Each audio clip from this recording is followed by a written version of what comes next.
Hi hello praise lord. మీరందరూ బాగున్నారండి? ఈ హౌస్ ఆఫ్ ప్రేయర్ పరిచర్యను ఆదరిస్తూ అనేకులకు షేర్ చేస్తూ మీ అమూల్యమైన హస్తముతో లైక్ చేస్తూ సబ్స్క్రైబ్ చేస్తున్న మీ అందరికీ కూడా నా హృదయపూర్వక వందనాలు. మంచిదండి. దేవుని వాక్యం మరొకసారి పరిశీలన చేసుకుందాం. చూడండి, దేవుని వాక్యము తెలియజేస్తుంది, దినాలు మంచివి కాదు,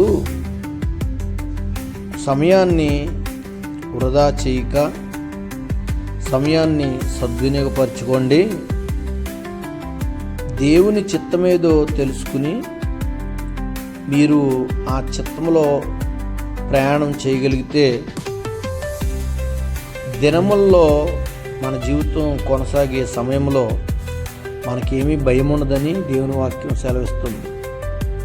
ఎందుకు ఈ మాటలు అపోస్తలుడైన పౌలు గారు జ్ఞాపకం చేస్తున్నారనంటే, చూడండి, కొంతమంది అకాలంగా మరణిస్తున్నారు, కొంతమంది ఎందుకు మరణిస్తున్నారో తెలవట్లేదు, కొంతమంది ఎందుకు పిచ్చోళ్ళు అయిపోతున్నారో తెలవట్లేదు, కొంతమంది ఎందుకు అనాలోచనగా ఉంటున్నారో తెలవట్లేదు.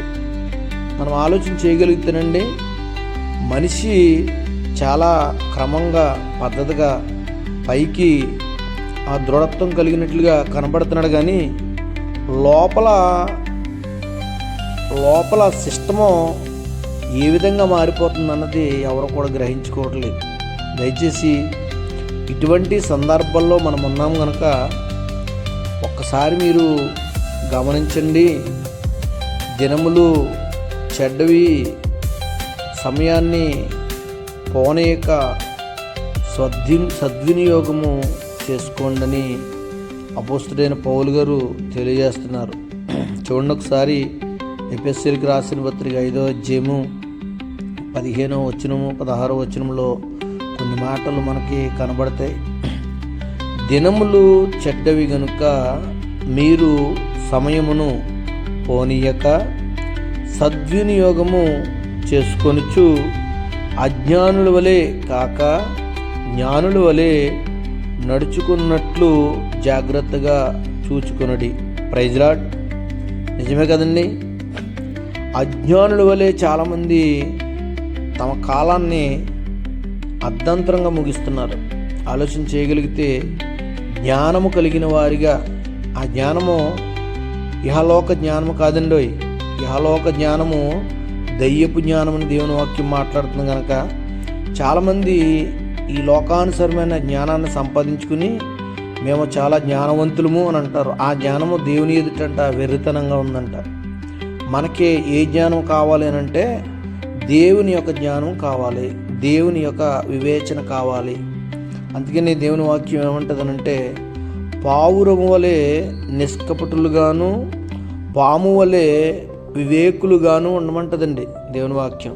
ఆలోచన చేయగలిగితే ఏది చెప్పినా వాక్యం మనకి మేలుకరమైందే తెలియజేస్తుంది. ఎందుకనంటే ప్రస్తుతం ఉన్న దినాలు చెడ్డవి. చాలామంది కొన్ని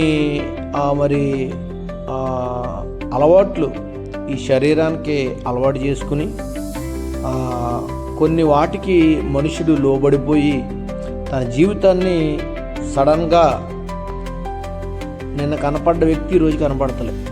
దయచేసి మనం ఆలోచన చేయగలిగితే గర్జించు సింహం వలె అపవాది తిరుగులాడుచున్నాడని దేవుని వాక్యం మాట్లాడుతుంది.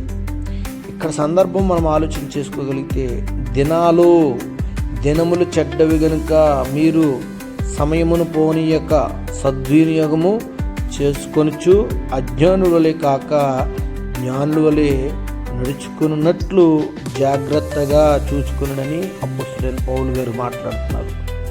దయచేసి పరిస్థితులు ఎప్పుడు ఒకలాగా ఉండవండి.